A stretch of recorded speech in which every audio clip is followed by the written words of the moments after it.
Conor McGregor is angry. He's mad. He is big mad.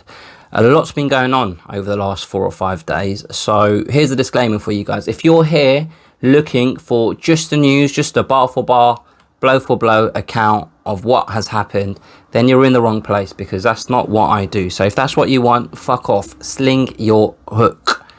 What I do is I sit back and I listen and I watch and I take in all of the information to hand and I let it marinate in my little brain, and then I think about it some more, and then I form an opinion, and then I share it on YouTube. So if you're after expert analysis, you're in the right place. I couldn't say expert analysis with a straight face, because I'm not an expert. I'm just a fan. I'm just a fan that loves the sport, and I love talking about the sport even more.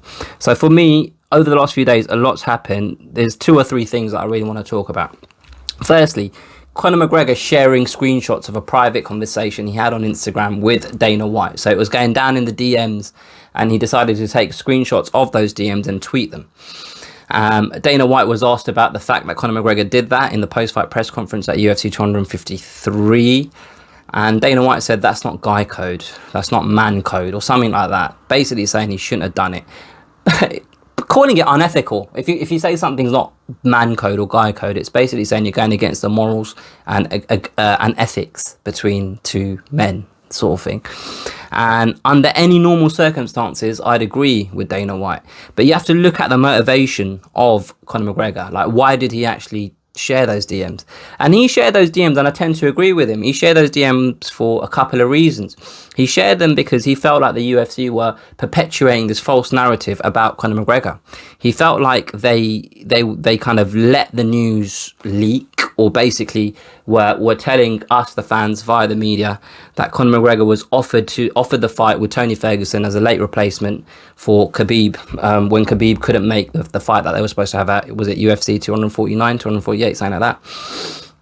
And Conor McGregor shared the screenshot to say, look, I was offered this alternate slot back in February, and I turned it down because I'm not an alternate. There should be an event made specifically for me, a Conor McGregor mega show or something like that. So for the news to come out at the time of Khabib falling out of that fight, and the UFC or Dana or whoever it is that kind of first let that news slip that Conor McGregor was offered the fight and he turned it down, that was not very accurate, because the story actually was he was offered that position back in February and he said no. He said he's not going to be an alternate. On top of that, the narrative was that we've been offering Conor McGregor fights and he's been turning them down. And this is from Conor McGregor's perspective.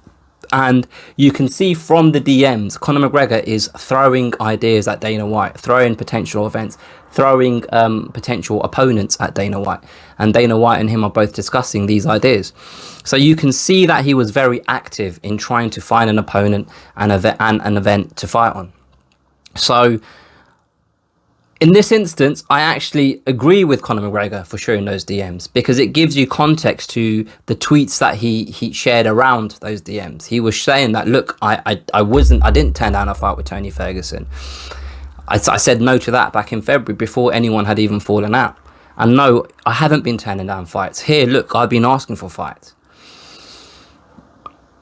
The thing that I really struggle with is, why is it so hard, or why was it so hard for the UFC to find opponents and events for Conor McGregor to headline?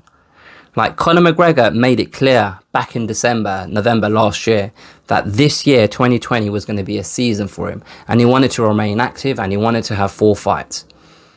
So for me, and it might just be me because I'm a project manager by trade, if someone says that to me and he's the cash cow, he's the most commercially successful fighter that we've ever had in the organization. He brings in all of the money.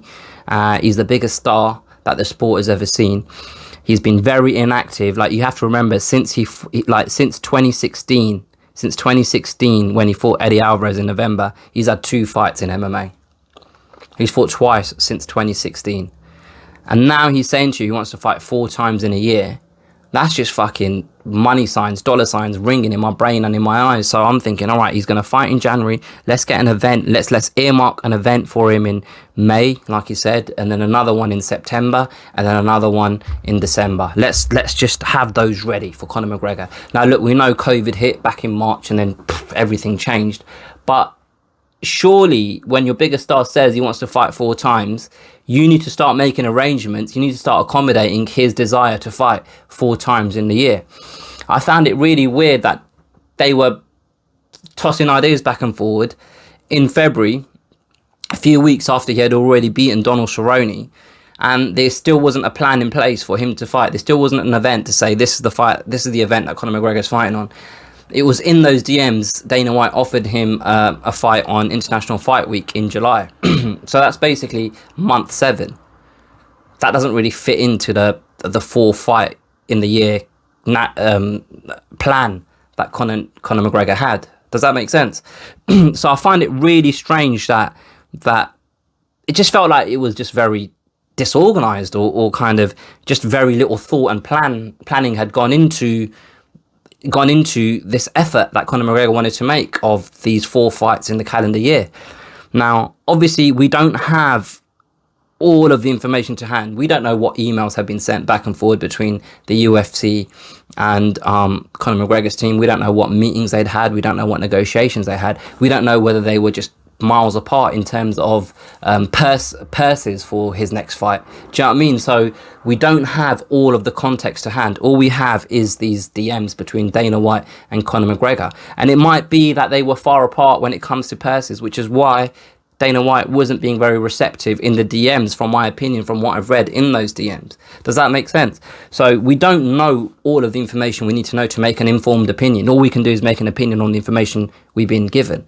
And on the face value of those DMs and how things have played out since, for me, it just feels like the UFC I don't know how they dropped the ball on this.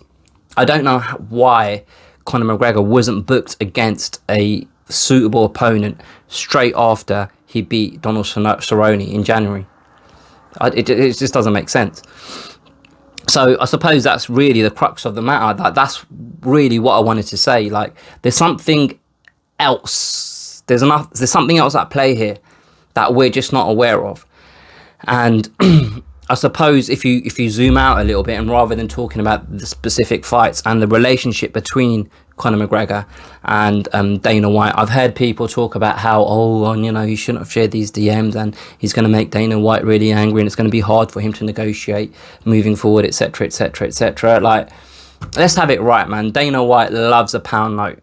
Like, if Tito Ortiz can wear a t-shirt saying Dana White's my bitch, or Dana's my bitch, in a weigh-in while Dana White was stood next to him, and them to be so in such a public feud where Dana White had suggested that they have a boxing match to fight each other, physically fight each other, and Tito Ortiz to come back to the UFC and have multiple fights after that, for Captain America, what's his face again, Randy Couture, to have a public falling out with the UFC, and for him to come back. It happens time and time again. One thing about Dana White is, no matter how vocal he is in public and how derogatory he can be about his fighters, he always puts business first. And one thing about Conor McGregor is, he's good for fucking business.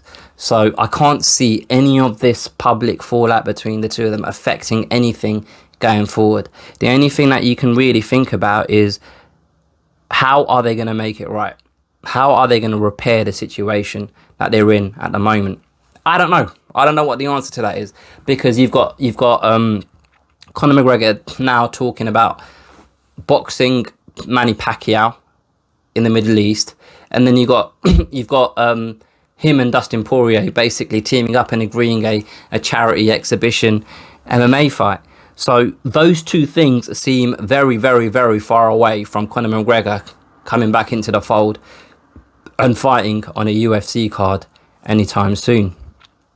But don't count against it.